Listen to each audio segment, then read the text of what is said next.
All right, joining me on set, Miranda Devine, Ace Fox News Ace Fox News contributor and New York Post columnist, and host of the Pod Force One podcast, and financial journalist John Carney. Welcome to both of you.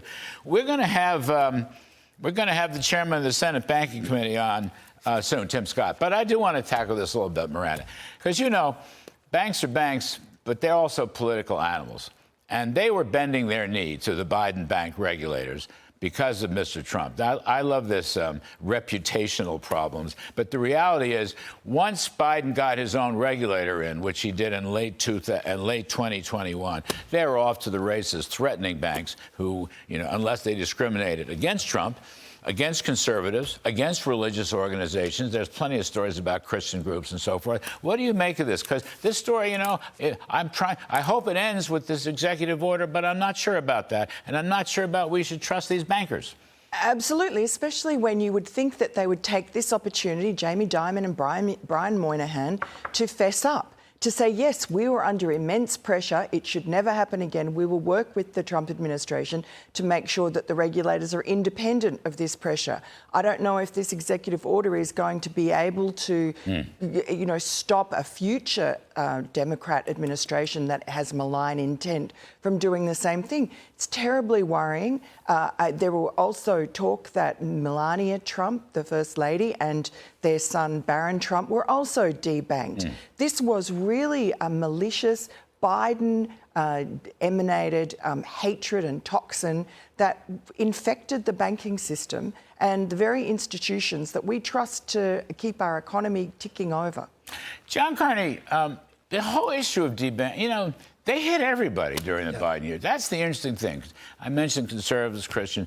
If you're doing crypto, now maybe that's changed, okay? I've talked to some of these very, very, very senior bankers, and they claim this all changed. They claim they're okay with crypto. I don't know. You remember when ESG, you can't make loans to oil companies. Right. You'd better have DEI and show us your DEI affirmative action groups so we'll make a loan to you. Otherwise, the supervisors would step in. By the by, they never did a darn thing in the West Coast when the Silicon Valley Bank, which was the climate change bank, went under. No one ever was held accountable for that. Mary Daly, the San Fran Fed, nobody. I mean, what do you make of this story? Remember, quite a few of the banks were putting rules into the IPOs where they said, we won't IPO you unless you have a race quota or a gender quota on your board. So yes, they were debanking people. It went beyond debanking.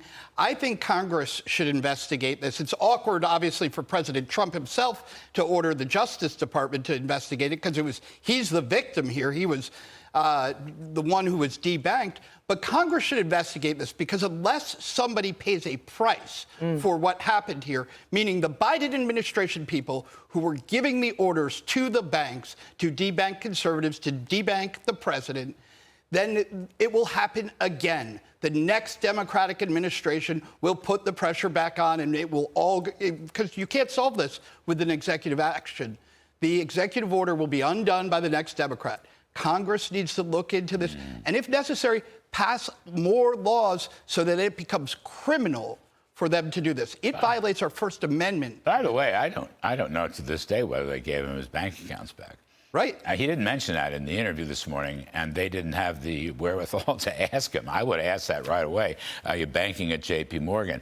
And, of course, Jamie Dimon and Brian Moynihan were frequent visitors to the White House. They were frequent visitors. I spoke to them on a regular basis at the NEC. They'd go across the street and talk to Steve Mnuchin at the Treasury. I mean, we always held out the red carpet for them, being, you know, good political citizens that we are. And then they turn around and, you know, basically screw Trump. Don't want to know him. That's what Trump for reasons that were never proven. No. Never proven. Yeah. I mean, January 6th, really? Alvin Bragg, really? Mar-a-Lago? I mean, we're going to get... Actually, let's go there. Hook right into there. We're going to have a grand jury. We don't know where. And it's going to be convened by a U.S. attorney, we don't know whom, to take a look at a lot of these John Durham annex issues.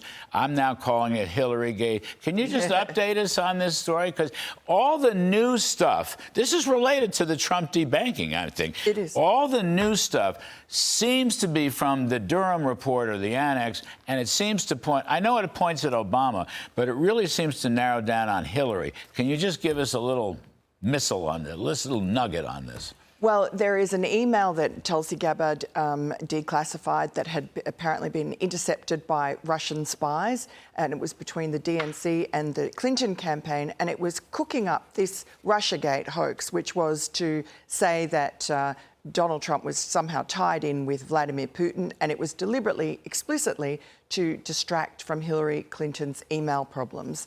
And Barack Obama went in and helped and got his intelligence people to cook up the fake intelligence. And so now Tulsi Gabbard has referred, and as has John Ratcliffe, CIA director, referred criminal referrals to the DOJ. This was just a matter of, a week or two ago. And now we hear that the DOJ is convening or is impaneling a grand jury. Now, there was talk that it was going to be in Florida because, you could just see with John Durham, there's just no hope with DC juries of getting any kind of convictions, but a Florida jury might be fairer. But now I'm told that, at least at the beginning, they will convene it in DC just to make it more convenient for the DOJ with all their documents that they're discovering, that they can go up there and put it in front of the jury and see what happens. John, listening to this, there's a lot more, and we're going to have you back a million times to talk about all this stuff. You know more about this than anybody on the planet Earth. That's my take on Miranda Devine. But, John, this is tied in. The politicking of debanking and financial institutions. This is tied in with so much, I think, of the over-politicization of the Biden years, including the Federal Reserve Chairman Jay Powell. Yes. It's just like there's nothing that wasn't touched in this toxic, over-political way. And right now, of course, we're looking at changes in the Federal Reserve Board, which can't come soon enough for my taste and probably yours. But really, I've never seen such politicalization of all this. It's just stuff that we never talked about 10, 20 years ago. Now is commonplace. That's right. We talk about lawfare. I think we should talk about bankfare. This is war on the right from the Biden administration. They politicize things that should have never been politicized. Bank supervision should not be used to go after your political enemies. That's not even banana republic stuff. That is Soviet, communist, and we need to stop it. I actually think it was a criminal violation. Depriving Americans of their rights for political reasons, their First Amendment rights, is a crime. It's a federal crime. And if you are a government official doing it, you can be in big trouble. There should be investigations into this. And I wouldn't blame the bankers. I think Jamie Dimon was actually hinting in that, walking down the sidewalk interview, that he was told by the regulators that he had to do this. No, I think that's fair. Yes. I think that's very fair. And you don't have a choice. If you are one of these regulated banks... I know a lot about this story from his standpoint. You have to do what they say. And I might add, his people were forthcoming today on the phone. I know them. We've had dinner and so forth. A lot of it, they had no choice. Some of it, they had some choice. Sure. But a lot of it, they had no choice. Well, Trump points to their wives as well as being very influential. As being influential. Their lefty wives. He's aiming that at somebody, but I'm not going to go there. John Carney, who's going to be the next Fed chair? So I do think it's probably one of the Kevins. Trump was very explicit that it will probably be one of the Kevins. I think that Trump has a unique opportunity because we had a Fed governor step down to name a shadow Fed chair onto the Fed this week.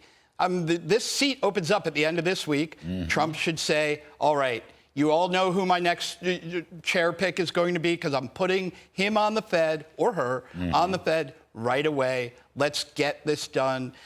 It's a great opportunity for Trump to basically take what's already happening, which is a divided Fed. The Fed is splintering, and he needs to push that a little further. I think Jay Powell is in a very awkward position. In generations, we haven't had a Fed that is this close to literally, rising up against the chair. Trump can't replace him, but he can crowd him out. He can definitely crowd him out by putting his own guy in. Turn into a lame duck immediately. Well, in effect, yes, because they'd rally with the two other Trump appointees. By the way, I want to say something. Michelle Bowman, Nikki Bowman, who, even though Jay Powell lobbied hard against her, was finally appointed by the Trump administration to be the head of bank supervision. On the Board of Governors, it's a vice chair for bank supervision. And she hopefully will enforce executive orders and end the, politicalization of banking and debanking and so forth. And Very she's- important. she is very spo- important spot. Very important. She's spot. spoken about that and said that she thinks that the Fed got way out of line with what its core duties are by going after social agendas and political agendas and the environmental agendas. They need to get out of that business altogether. And Jay Powell never stopped them. Jay Powell I mean, didn't interrupt, stop them. but he never stopped them. Yes. You He have was to an ask questions appeaser. about that. Yeah. That's right. Michelle Bowman is doing a great job of stopping them now. And when she gets that executive order to help her out, that will really be a big boost. And Miranda, you've been writing about tariffs too. And it's funny, you just take out all the flotsam and jetsam from the tariff story. Basically, we're left with a 15% tariff rate, which isn't bad. It's pretty moderate toll to do business in the United States. And Trump has this business. He talked about it this morning a little bit more. He's getting these foreign countries. Now, the private businesses are investing very heavily in the United States. They're making pledges as part of his trade negotiations, but also the governments have agreed to purchase certain goods from the United States, like oil. LNG is going to be a big one. They may purchase, defense services and so forth and so on. Whatever he chooses. He calls it buying down the tariff. Right. He's saying, this is so wonderful. You can have 15% as long as you spend $1 trillion in America. But if you don't spend $1 trillion in America, you The 35% tariff. At least. Now, I got to tell you, that appeals to me in a certain way as an American. I like that. He's using tariffs in such novel ways. Yes. Including, with India. Yes. He's talking about, he doesn't like the fact that they're fueling the Russian war. Yep. So he's punishing them. And, you would think India is a friendly ally of ours, but no, he's being tough with them. So he has all sorts of ways that he can manipulate tariff, trade with other countries to make them bow to his will, because America is the big market and everyone wants to get into it. And no president's used that power like he has, at least not in recent times. And he's making money. The tariff revenues are coming in. You already hear about China. Do you hear anything about the China deal? I haven't heard much about the China deal, which tells me they got more work to do. And then the question is, will it be extended or will we have problems with China? What do you hear? So the negotiations are ongoing, but the Chinese are great at just keeping the negotiations going and going and going. At some point, they are going to have to say to China, there's no more extensions. The game is up. China is worried because they thought that there would be a coalition of all these countries coming up against the U.S. They read the New York Times and the Wall Street Journal op-ed pages that told them the same thing, which was the rest of the world will join together in a coalition to fight Donald Trump's tariffs. The rest of the world doesn't want to fight us. As Miranda said, they want access to our markets, so of course they're willing to do this.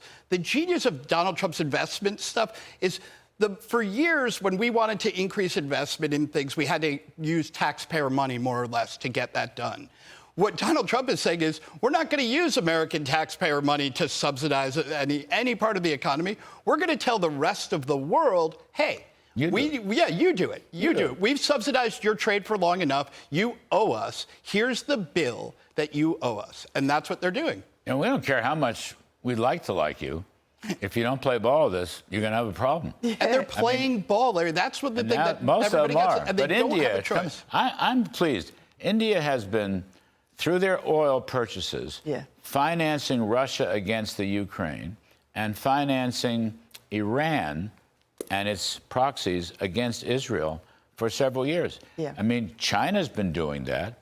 Never been, no one's ever hit them with a wet noodle, for heaven's sakes, in the Biden years. But India was doing it, too, kind of on the sly behind China. India believed it could get away with it because they thought we looked at them as an anti-China force. Yeah. They now know they cannot get away with it. Yes, Donald again. Trump has sent a very clear message. They got into bed with China. Yeah, bad place to be. Really bad. Dirty sheets. Anyway, Miranda Devine, New York Post. Can't thank you enough. John Carney, as always, great to see you both here.